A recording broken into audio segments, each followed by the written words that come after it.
Yeah. That's the goodbye kiss one? Yeah, Okay. that's the goodbye kiss one. The goodbye kiss. He kissed her on the forehead, on the cheeks. She hugged him hard, couldn't let go, kept holding on to him, and tears filling their eyes. "Don't go," she said. "I have to." "But you will leave me.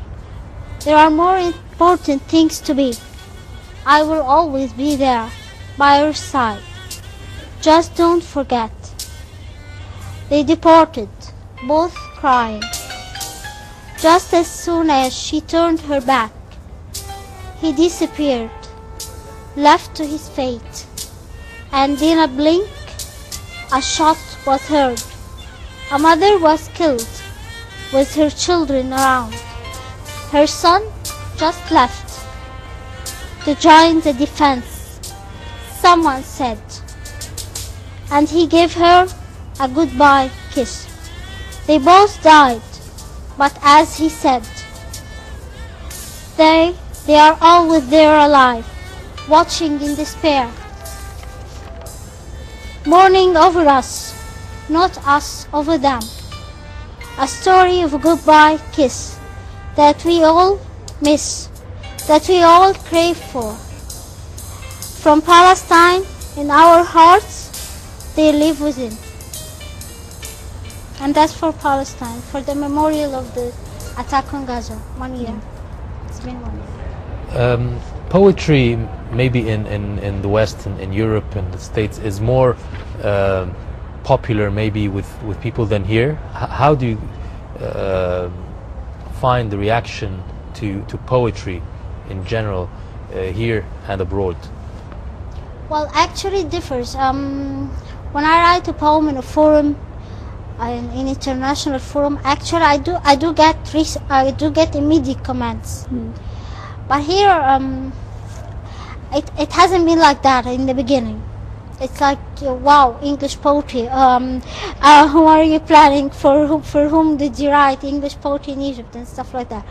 But then, you know, like I found school students, university students, and a lot of people interested to read. And since I managed to write it, most of it in simple English, no sophisticated vocabulary. So I try doing my best to make it as simple as possible, so that people over here would, especially youth, young ones, I want them to know, I want them to understand. Many of them, they really don't know. Nobody knows about Sudan. Nobody knows about Palestine. They would say, oh yeah, why not? Why? They are not that bad. Why not? We should give them a chance and stuff like that, maybe. And you know, like hatred and stuff. Palestinians, no, they are not good. They sold their homes and stuff like that. But no, actually, if we're going to fight for a case, we have to know actually what's the case ourselves first, and then we have to send the message. So we maybe I tried to make it as simple as possible for them to learn, to know about it. And that's why the collection, you know, like have many categories.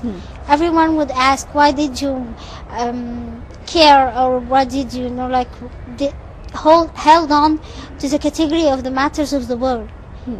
It's not that important. And I said, no, that's the most important part. They have to know. They have to know about Arafat, about Sheikh Yassin, about what happened on the borders in Lebanon, Iraq, Sudan, and even our hospital, the Children's Cancer Hospital. I know many people who would, come asking me, and what is that building? Is that I passed by, and that's a building. And I tell them, guys, that's supposed to be one of the most huge and successful. We have to make it successful hospitals in the Middle East, and it's hope for all children. Yes. Yasmine, tell us about your other profession. You're also a neurologist? I'm a neurologist, and I'm a neuropsychiatrist actually, because I'm finishing my master's. So masters, you know, like have their both specialities. So there are any other means that by which you merge both professions together? Well, actually in psychiatry we do use art therapy, and writing is one of the most, we call it one of the most mature defense mechanism against frustration and anxiety.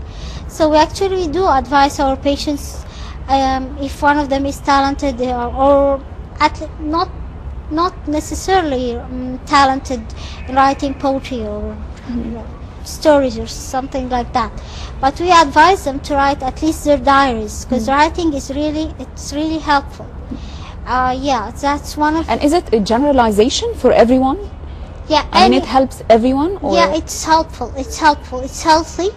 It's very healthy. One of the most mature defense mechanisms against anxiety. So it's one of the relaxing techniques we do. Yeah, it's very relaxing. Drawing too, and we use art therapy and color therapy a lot. Art therapy, you know, like we have in psychology, when we send our patients to psychologists, there are tests like draw a house and draw a tree, something like that, drawing. The lines itself tells a lot of the unconscious. Hoping that our comfort